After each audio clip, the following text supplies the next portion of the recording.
नमस्कार मित्रों, वेदांत ज्योतिष में आपका बहुत बहुत स्वागत है। आज चर्चा करेंगे एकादशी व्रत की। एकादशी तिथि जो भगवान कृष्ण की प्रिय तिथि है। हमारे हिंदू ज्योतिष में एक वर्ष में 12 मास बताए गए हैं।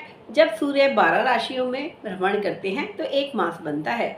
एक महीने एक राशि में सूर्य विचरण करते हैं और एक मास में 2 पक्ष आते हैं 15-15 दिन के। एक होता है कृष्ण पक्ष और एक शुक्ल पक्ष। हर पक्ष में 11वीं तिथि एकादशी तिथि कहलाती है। इस तरह एक साल में 24 एकादशी तिथियां आती हैं और अगर लीप वर्ष हो, अधिक मास हो, तो 26 एकादशी एक वर्ष में मनाई जाती हैं। एकादशी व्रत की बहुत ही महिमा है। हिंदू धर्म में, सनातन धर्म में कहा गया है कि जो एकादशी व्रत करता है उस पर भगवान कृष्ण प्रसन्न होते हैं। और एकादशी व्रत करने से न केवल आपके शरीर की शुद्धि हो जाती है, आप जब अन्न त्याग कर देते हैं तब आपके शरीर को भी समय मिल जाता है अपने आप को ध्यान देने का, और फिर आपका स्वास्थ्य भी ठीक रहता है। और अब तो एक रिसर्च भी करी गई है एक जापानी साइंटिस्ट द्वारा, जिन्हें नोबेल पुरस्कार भी प्राप्त हुआ है, और जो कहती है कि अगर हर महीने 11 दिन बाद एक उपवास किया जाए तो हमारे शरीर के ही सेल्स, हमारे शरीर के बेड सेल्स को खाने लग जाते हैं। और यह विधि करने से इंसान स्वस्थ रहता है और कैंसर जैसी बीमारियों से भी दूर रहता है।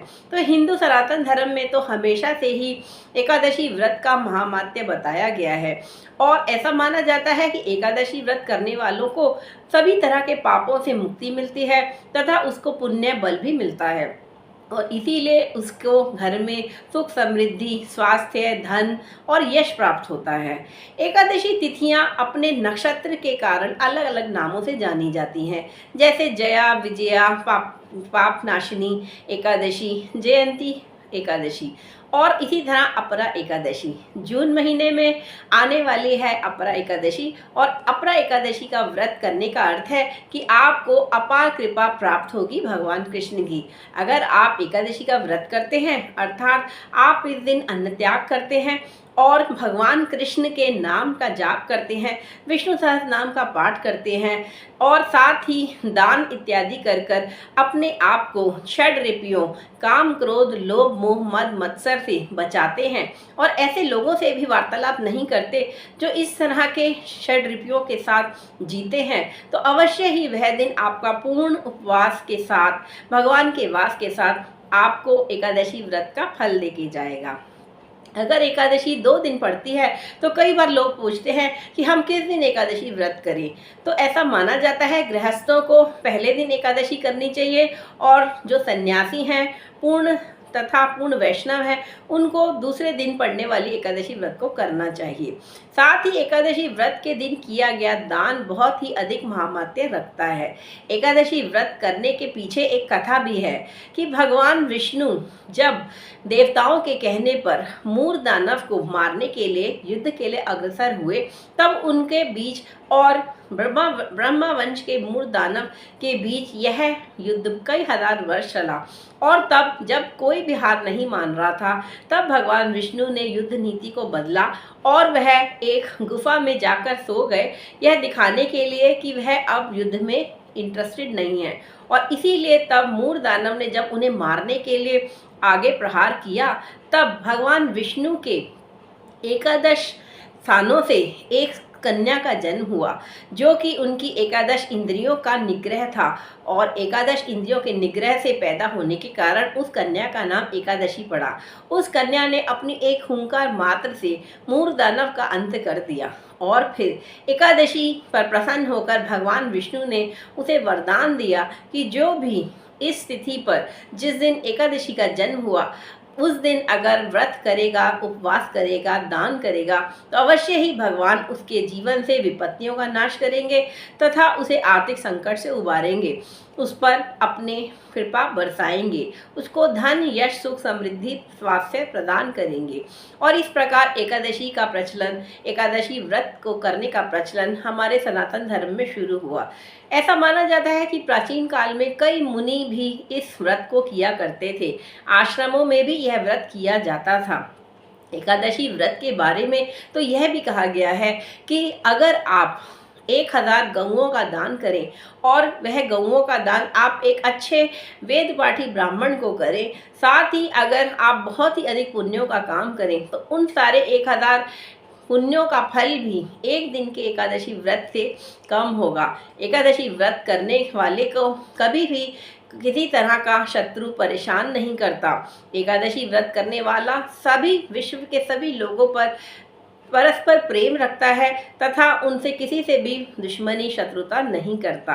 इसीलिए श्रद्धा से अगर कोई व्रत किया जाए, अच्छी भावना से कोई व्रत किया जाए, तभी वह अपना अच्छा फल देगा। कई लोग एकादशी का व्रत तो करते हैं लेकिन एक दूसरे से ईर्ष्या करते रहते हैं, चुगली करते हैं, दुर्भाव रखते हैं। ऐसा व्रत करने वालों को एकादशी का फल कभी नहीं मिलेगा। ऐसा भी माना जाता है कि एकादशी का व्रत ना करने वालों को भी एकादशी के दिन चावल का सेवन नहीं करना चाहिए, क्योंकि ऐसा माना जाता है कि एकादशी के दिन चावल खाने से वह कीड़ों के रूप में रूपांतरित हो जाते हैं और कीड़ों का भक्षण करना तो मांसाहार माना गया है और मांसाहार करना वर्जित है यदि आपको एकादशी के दिन पुण्य अर्जित करना है। तो आइए हम लोग भी एकादशी का व्रत करें और भगवान कृष्ण की कृपा प्राप्त करें।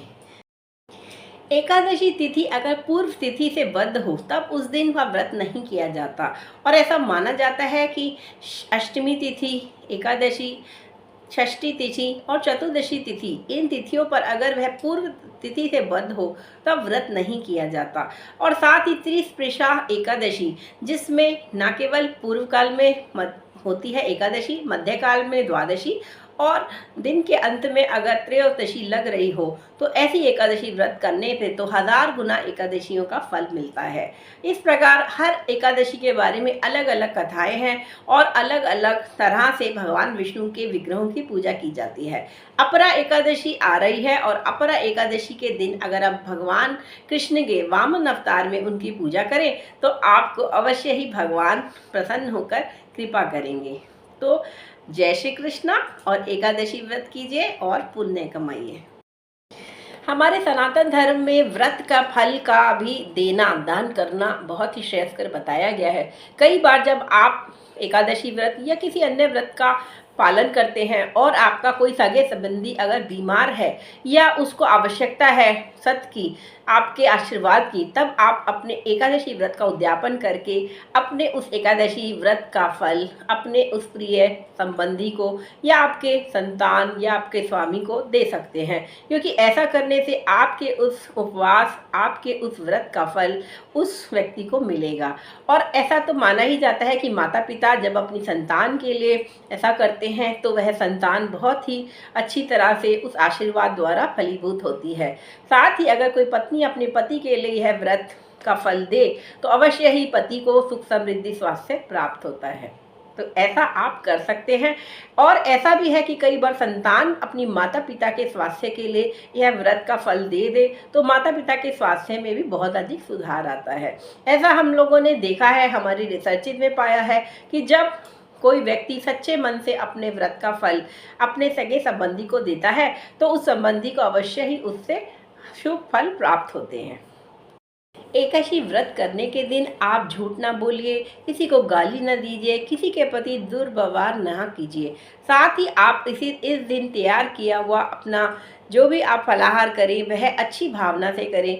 आप जब दान दें तब भी आपकी भावना बिल्कुल पायस प्योर होनी चाहिए, क्योंकि अगर आप किसी दुर्भावना को रखते हुए उस विचार के साथ दान करेंगे या किसी का कोई कार्य भी करेंगे तो वह फलित नहीं होगा, उसका प्रभाव ही आप पर पड़ेगा।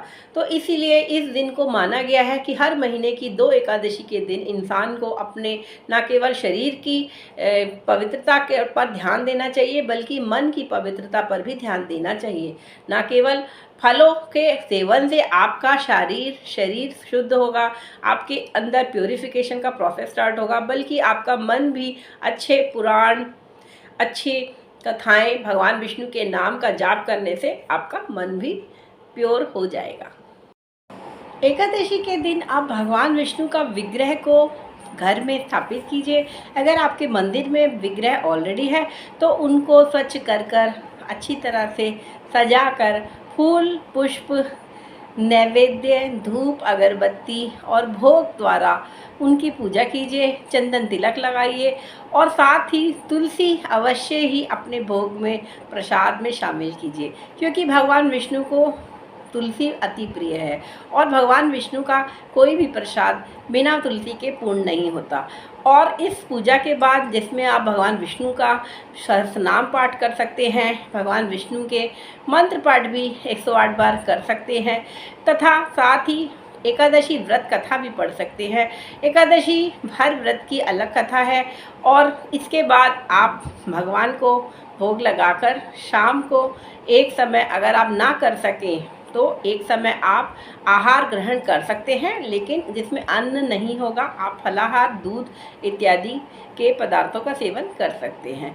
साथ ही अगर आप कर सके तो एकादशी व्रत का पूरी रात जागरण कीजिए, एकादशी की रात, और अगले दिन द्वादशी को ही व्रत का पारायण कीजिए। लेकिन अगर बूढ़े और बच्चे जो करना चाहते हैं इस व्रत को, वह इसे करने में सक्षम नहीं है, तो एटलीस्ट एक समय आप भोजन कीजिए और रात्रि में 8वां मतलब पहर जो 8 से 10 बजे का समय होगा उसके बीच आप भोजन कर सकते हैं, लेकिन उसमें अन्न नहीं होगा।